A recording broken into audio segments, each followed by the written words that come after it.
Hey everyone! Welcome to the second ever episode of The Stew, the show where we talk about meaningful pieces of media we watched in the past month. If you do want to share any of your thoughts with these pieces of media or upcoming pieces of media, definitely check out the Patreon and the Discord in the description. August has been a pretty busy month, so let's go ahead and just dive right into the first piece of media that I wanted to talk to you all about today. And that is the video game called Disco Elysium. So Disco Elysium has been on my list of games to play for a long time now. And unfortunately, time gets in the way and life responsibilities get in the way. But when I started the game, I was excited to jump into this story and really get immersed into a world that wasn't really our own. And I kind of got almost the opposite of that. I was expecting a little bit more akin to Baldur's Gate 3, where it's a little bit more fantastical. But the story of Disco Elysium was a mirror to the world we have today. I loved that aspect of it actually, which honestly I wasn't expecting to. But Disco Elysium caught me off guard, especially when it talked about several political ideologies, including fascism, communism, and even centrism. I think the game really spoke to me and taught me a lot about these ideologies, even though they were highly exaggerated in those terms. I think it showed me a lot about what I believe in. And I truly believe that I want to do good in this world. So when I started playing the game, it was very hard to decide what type of character I wanted to be. And it involved a lot of save scumming where I would save and then reload if certain checks didn't work the way that I wanted them to. But overall, the game itself was nothing short of a masterpiece for me. Like when I finished the game, I did not expect the kind of impact it would have had on me. And I am in awe of how tailored it was to me. Because if you level up certain skills, then those certain skills will talk to you in a certain way. Or when you try to successfully do certain checks, if you don't have those skills advanced enough, you'll fail those checks. And the story will go in pretty different ways, especially with the dialogue. Now, I'm going to talk a little bit about spoilers. So if you haven't played Disco Elysium, I do recommend it. It's one game that took me about 20 hours to complete my first run through, and honestly, it begs for another playthrough because there's so much more that I missed just by being myself, or who I wanted the character to be. The biggest spoiler was right after discovering who the killer was, seeing the Insulindian phasmid right next to the murderer was honestly, that part of the game made me feel so bad because I did not pursue that part of the game. I thought, what is all this stuff? I don't really care about this. And it bit me in the butt.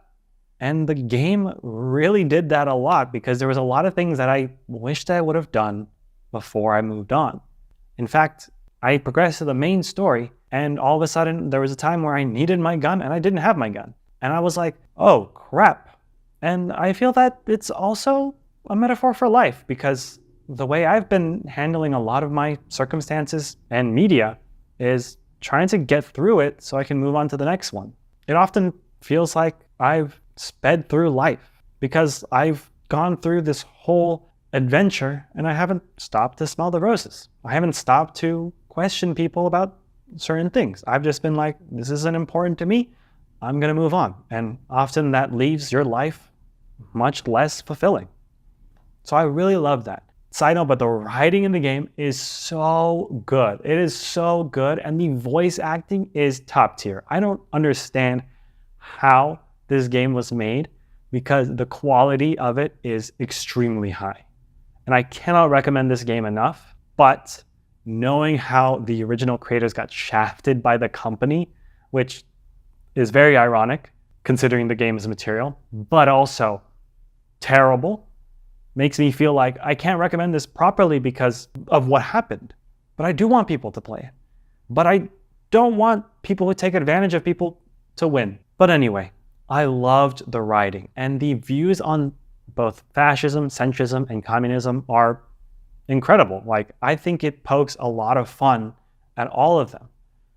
But I really was affected by the ideas against centrism. The way it views centrism is kind of heartwarming. Centrism isn't change, not even incremental change. It is control. over yourself and the world. Exercise it. Look up at the sky, at the dark shapes of the coalition airships hanging there. Ask yourself, is there something sinister in moralism? And then answer, no. God is in his heaven. Everything is normal on earth. It's kind of really easy to just not take a side when things become political. To say that, oh, if you choose to not take a side, you are perpetuating a system of control and that nothing gets changed because of it. Honestly, the game is really harsh and will make fun of you no matter what you choose. And I love that because it takes such a critical stance that really gets you to reflect, especially about political ideologies and political leanings. So that's something that I was really surprised with the game. I did not know that was going to be in it, and I'm so happy it was because I tell you, the game was a masterpiece, and I can't get enough of the game. Every time I listen to the soundtrack and I hear those horns, I'm thrown back to Revachol. I am deeply affected by this game, so much so that I will hopefully make a video essay about it if I ever get time, because this is not my day job. But it really showed me a lot of who I am and who I could be. So I'm excited for it, and I'm excited to talk more about it with you all. Next up is the big show that I completed watching in August, and that is the show House of the Dragon. Now let me tell you, House of the Dragon Season 2 was ultimately a mess for me, I will say. I think the entirety of the season could have been shaved into maybe 4 episodes. 5 if you're generous. Because there was so much that felt extremely dragged on. I know that we got to spend a lot of time with characters, and it felt like at the end of Season 1, it never really got to the point of the all-out war, which I was expecting after that Season 1 cliffhanger. I will say, like, with the writer's strike and everything that happened in terms of its production, the quality definitely suffered because of it. What I will say, though, is House of the Dragon means something very special to me. It is the only show where I've watched essentially the sequel show and hated that ending. Never before have I ever watched a show absolutely despise the ending of Game of Thrones and decided to watch its spinoff. And it did an incredible thing and made me actually like it again. Jumping back into Season 1 of House of the Dragon was actually fun. It was really interesting to be in that world again, and you can tell that they had a bunch of money for this season because the production quality of House of the Dragon far exceeds Game of Thrones. But I will say that Season 1 of House of the Dragon was far greater than Season 2 in my opinion, but the primary problem with Season 2 was I didn't really care as much. And I think that's crazy because Game of Thrones ended on such a sour note that coming back into this world, it becomes really hard to care about something, especially when the motivations behind many of the characters are Game of Thrones is going to happen in the future. We have to prevent it. And it's like, I know what happens, and I didn't like what happens, so I can't really care for your motivations as much. That's a really interesting predicament because not many shows have ever done this before. Not many shows have made me feel in this way before, because if I've ever liked a show, like, for example, Breaking Bad, jumping into Better Call Saul was a fantastic transition. I loved both of those shows. But the ending of Game of Thrones does not inspire any confidence for any other project. Yet House of the Dragon is able to exceed my expectations and at the same time destroy them. Because the Season 2 felt like almost a waste of time. I don't know. I think Game of Thrones and House of the Dragon in particular mean a lot to me because House of the Dragon portrays 2 very strong female characters who experience a lot of misogyny with Rhaenyra and Alicent. And I think it's very telling that even though Game of Thrones and House of the Dragon have always had very strong female characters, look at Cersei, Daenerys, Sansa, Arya, it really just shows that despite their strength, women are often treated as second-class citizens, and they will never be treated in the same way that a man would in their exact same shoes. And I think, especially in a medieval setting where misogyny can be more rampant and just more blatant, it It really shows a side of female characters that are incredibly strong and deal with so much misogyny and so much mythical and fantastical scenarios that ultimately makes me very happy to see female characters portrayed in such a well-written and very strong way. Though at times, Game of Thrones and House of the Dragon, season 2 specifically, does not always write these characters well. In fact, does not write these strong female characters in a consistent manner. Case in point, Daenerys. Like, don't even ask me about Game of Thrones. What were they doing? Like, too fast. What were they doing? What were they doing? But I will say that House of the Dragon has the potential to be a very, very great action-packed show with season 3. I have never read the books, so I have no idea what's going to happen in the future, but they do have essentially the blueprint of what could be a very good show. And I really hope they don't mess it up, because season 2 felt like they were kind of messing it up. And now I don't know what's going to happen in the last one. So hopefully they do a much better job. But overall, House of the Dragon season 2 was ultimately not my favorite season. In fact, I would go as far as to say it was the worst season of House of the Dragon. All right, now I want to talk about 2 very different movies, but are tied with one very unique string. The movie Inside Out 2 and the movie It Ends With Us are very similar. Now, they are not similar in plot by any means, but there is one thing that ties them both that I do want to discuss, because this past month, I did end up watching both of these movies, and I will tell you, they are tied by a single criticism of mine, which is very weird to say because Inside Out is nothing like It Ends With Us. So, Inside Out 2 was honestly a great movie. I loved seeing the world building that they do in the mind, and it had great witty writing. I loved small little jokes which honestly were dad jokes that made me roll my eyes. Like sarcasm. The animation was very well done. It's a Pixar movie. I did not expect anything less than what they provided.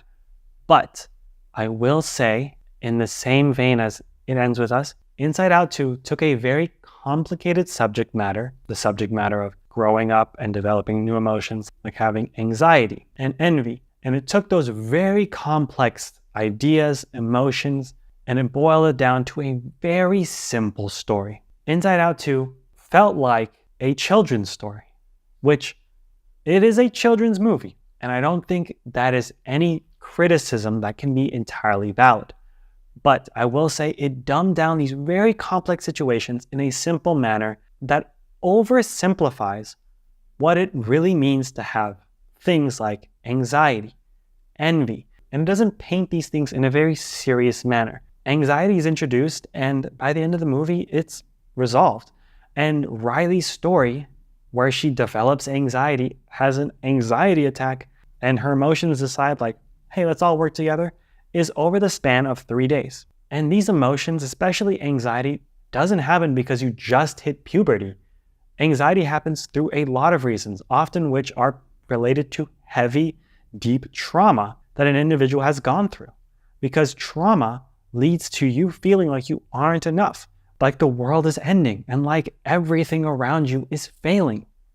But Inside Out takes a very, very complicated and very, very deep and meaningful subject, and it dealt with it with a very oversimplified story and plot that felt like it was just scratching at the surface of what it really means to be involved with such emotions and have such debilitating feelings. It took that very complex concept and diluted it into a very simple message, which again, it was a children's movie, but I know Pixar has dealt with very serious things in the past, and I felt like I was playing it a little too safe compared to their past movies. Now, the way that it relates to It Ends With Us, the movie about domestic abuse, is in the same sense of taking a very complex situation and diluting it into a very simple story. The overall controversy surrounding the movie makes it a little bit tough to talk about without talking about that controversy, because that in point is kind of my point I'm trying to say with this movie. The movie itself takes Ryle and Lily, and it takes their relationship, which is abusive, and it paints it in such a way that at first you don't know whether it's played off or not. And by the end of the movie, it is confirmed that Ryle had been abusive towards Lily in their relationship, heavily abusive. Like, this is some serious stuff. But by the end of the movie, how it deals with the plan going forward is extremely reasonable.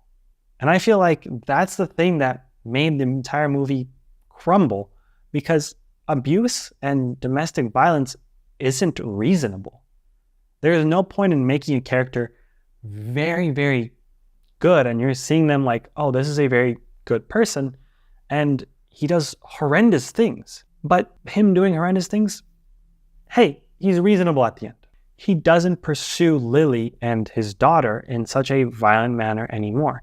He doesn't really question the divorce enough in the same sense as an abuser. And not to say that that's bad storytelling, but it takes this entire movement of people who are in domestic violence and who are suffering abuse from their spouses and essentially paints a very pretty picture, a picture that Blake Lively wants you to take your florals to. But the biggest reason why, again, it feels like it's just scratching at the surface is that it takes this very complex, very sensitive topic, and it boils it down to a very simple story. A story that, hey, it had a very happy ending. And unfortunately, not many people get that happy ending.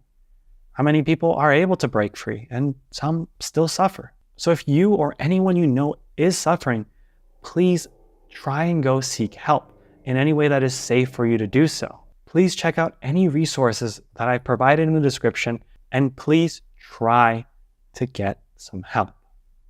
But It Ends With Us was a very, very complex subject, similar to Inside Out, and both of those boiled them down to a very simple message.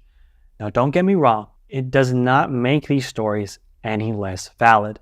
There are stories just like this all over the world, but these are just scratching the surface. And if you are looking for accurate portrayals of anxiety and accurate portrayals of domestic violence, these two stories are very fanciful and very simplified ideas. And that's not how the world works sometimes. Please don't leave these movies or any sort of media that oversimplifies these complex topics and take that as fact, because they are not. The world is incredibly complex. And if you need help with anything, whether it's anxiety, domestic violence, or anything you possibly need help with, please do go seek help. I'm going to attach some resources in the description, and I wish only the best for all of you. And that is it for this episode. Thank you all so much for watching episode 2 of The Stew. I hope you enjoyed it, and I really want to hear what you think about all the media that I talked about in this video. If you ever want to get in touch, the comment section is always open, but you can join my Discord or Patreon to get more exclusive content and be able to share your opinions about all the media we talked about and more that are upcoming. And who knows, you might get featured in a future video. But for now, thank you all so much for watching, and I will see you all next month.